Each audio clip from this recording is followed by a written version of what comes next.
നാട്ടടുക്കളയിലേക്ക് എല്ലാവർക്കും സ്വാഗതം. ഞാൻ ഇന്ന് തയ്യാറാക്കുന്നത് പുളിങ്കറിയാണ്. ഇതിന് പുളിശ്ശേരി എന്നും പറയും. അതിനുവേണ്ടി ഒരു കഷ്ണം പപ്പായ തൊലി കളഞ്ഞു വെച്ചിട്ടുണ്ട്.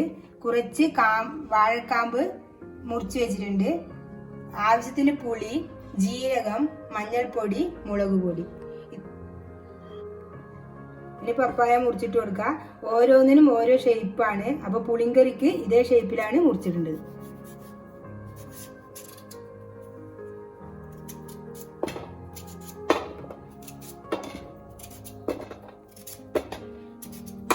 മുറിച്ച് കഴിഞ്ഞിട്ടുണ്ട്.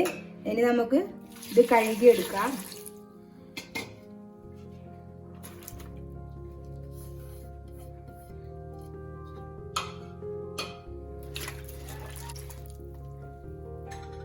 ഇതൊരു ചട്ടിയിലേക്ക് മാറ്റാം.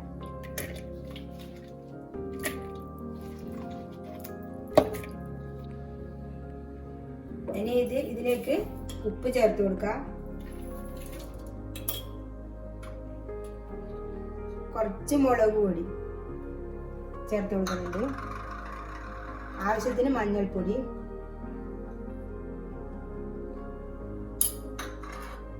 ഇനി വെള്ളം ഒഴിച്ച് അടുപ്പിച്ച് വെക്കാം.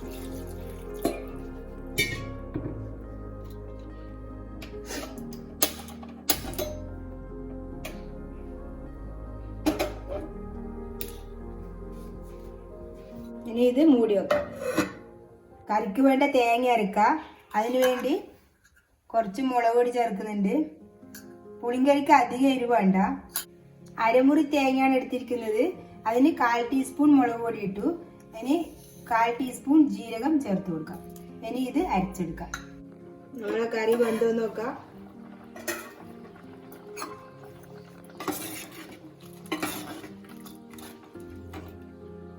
പപ്പായയിൽ നന്നായി വെന്തിട്ടുണ്ട്. ഇത് ഉടഞ്ഞു പോകാൻ പാടില്ല പപ്പായയുടെ കഷ്ണം. നമുക്കിതിലേക്ക് പുളി ചേർത്ത് കൊടുക്കാം. കുതിർത്ത് വെച്ച പുളിയുണ്ട്, ഇത് പിഴിഞ്ഞ് ചേർത്ത് കൊടുക്കാം. ഓരോരുത്തരുടെ പുളിക്കനുസരിച്ച് ചേർത്ത് കൊടുത്താൽ മതി.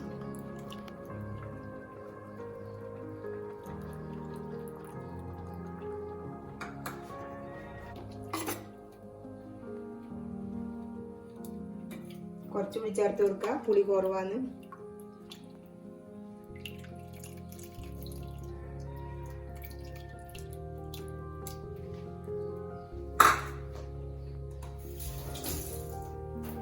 ഇനി ഇത് ഒരു 2 മിനിറ്റ് തിളക്കട്ടെ.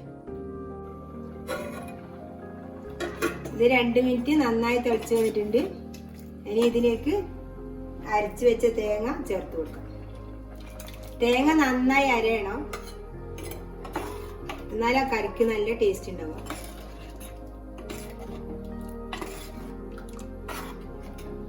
കുറച്ചുകൂടി വെള്ളം ചേർത്ത് കൊടുക്കാം.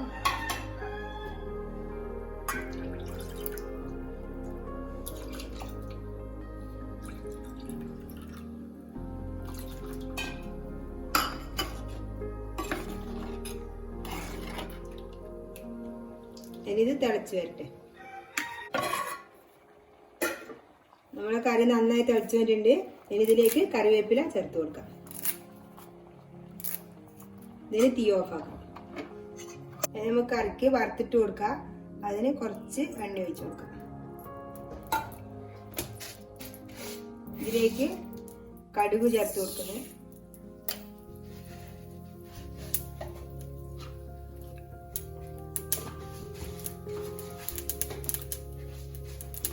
ഇനി ഇതിലേക്ക് 1/4 ടീസ്പൂൺ ഉലുവ ചേർത്ത് കൊടുക്കുന്നുണ്ട്.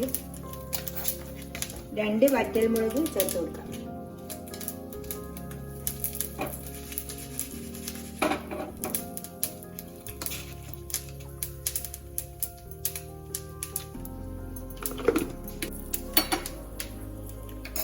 ഇതായിട്ടുണ്ട്.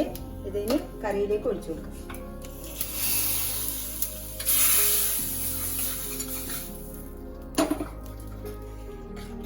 ഇത് നല്ല രുചിയുള്ള കറിയാണ്. ഇതെല്ലാവരും ഉണ്ടാക്കി വെക്കണം. എൻ്റെ വീഡിയോ ഇഷ്ടപ്പെട്ടില്ലെങ്കിൽ ലൈക്ക് ചെയ്യാനും ഷെയർ ചെയ്യാനും സബ്സ്ക്രൈബ് ചെയ്യാനും മറക്കരുത്.